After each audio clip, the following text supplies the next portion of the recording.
Mais pourquoi ce con a un maillot de Rétafé sur lui alors qu'il supporte l'Atlético Madrid? Bon, raison 1, j'ai une collection de maillots, moi j'aime bien avoir des maillots d'un tas de clubs, etc.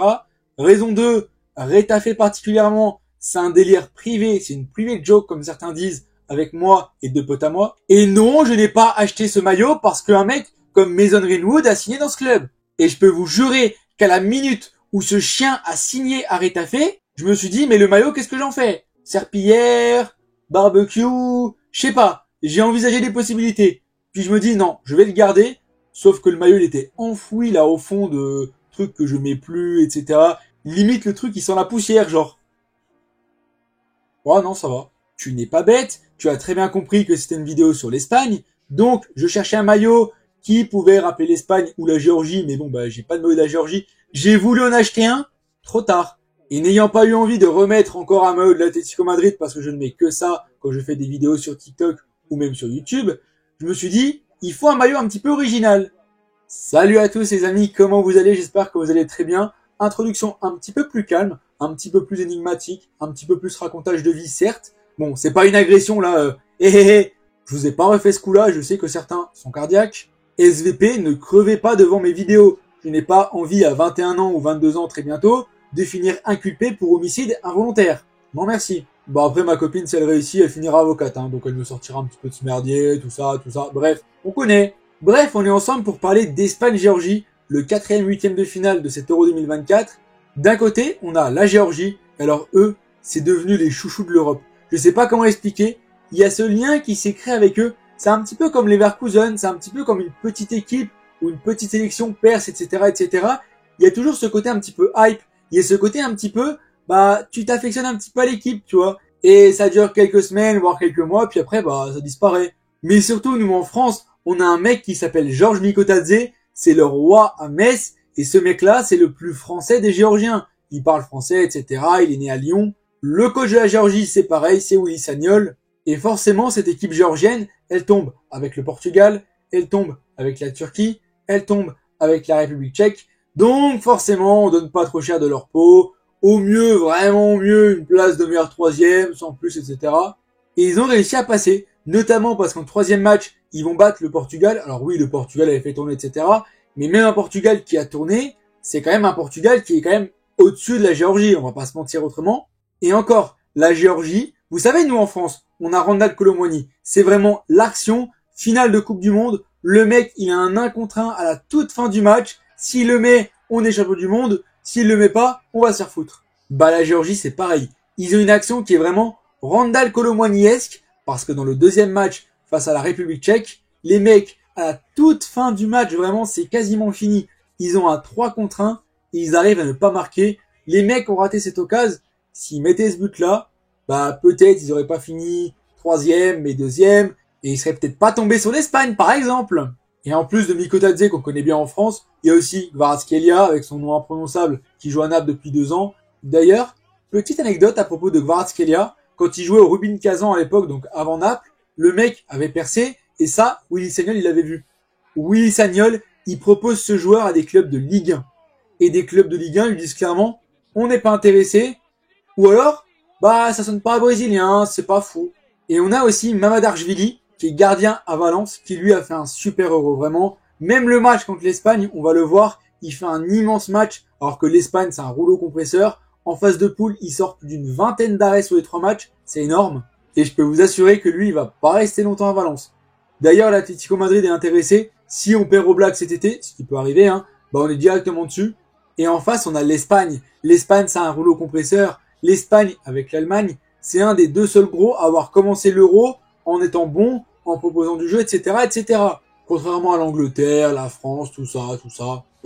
Et dans cette Roja, il y a Lamine Yamal. Mais le mec, il a 16 ans. Il a 16 ans, il fait déjà l'Euro. Vous y êtes quoi à 16 ans? Moi, je passais le bac parce que j'ai passé une classe, etc.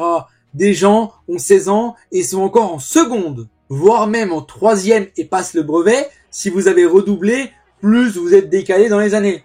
Et en Allemagne, il y a une loi qui stipule, je sais on ne dit pas stipule, mais j'ai envie de faire chez ma copine qui fait du droit, donc la loi elle stipule qu'un étranger mineur n'a pas le droit de travailler après 20 heures. On peut faire une dérogation pour les sportifs après jusqu'à 23 heures, mais même les mecs qui sortent du stade, c'est après 23 heures. Et la fédération espagnole, elle peut être sanctionnée de 30 000 euros à chaque fois que Lamine Yamal joue au football après 20 heures. Dans les faits, la justice allemande n'a jamais condamné un sportif pour ça, mais techniquement et légalement, ils ont le droit de prendre de l'argent. Début du match et l'Espagne allume le rouleau compresseur. Mais moi, je vous le dis clairement, il n'y a pas eu match aujourd'hui. L'Espagne a écrasé la Géorgie. Et en vrai, c'est triste parce que la Géorgie, on espérait tous qu'il peut-être puisse faire une surprise, etc. 18e minute, contre son camp de Robin Lenormand, futur joueur de l'Atlético Madrid, hein, ça va se faire dans les prochaines semaines, etc. Tout le monde se dit, la Slovaquie a failli le faire, la Suisse l'a fait, pourquoi pas la Géorgie? En fait, non. L'écart de niveau est tellement élevé entre les deux équipes qu'on comprend vite que ça va vite égaliser, parce que rapidement, quand on voit Nico Williams, on se dit, et c'est mort, la Géorgie jamais elle tiendra. Quand on voit la violence avec laquelle Nico Williams, il enrhume les défenseurs géorgiens, tu te dis, mais qu'est-ce que tu veux qu'il lutte face à ça? Le mec, il a touché 69 ballons. Il a réussi ses 46 passes sur 46. Il fait des meilleures passes que Toni Kroos.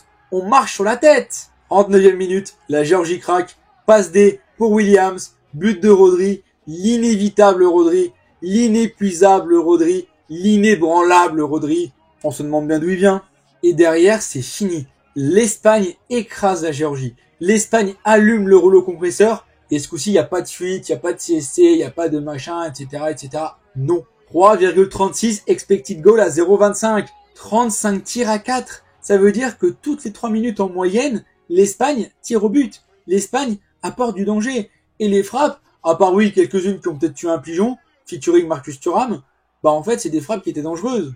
5 occasions créées, 35 tirs dans le match, 13 corners, 800 passes, 13 tirs cadrés.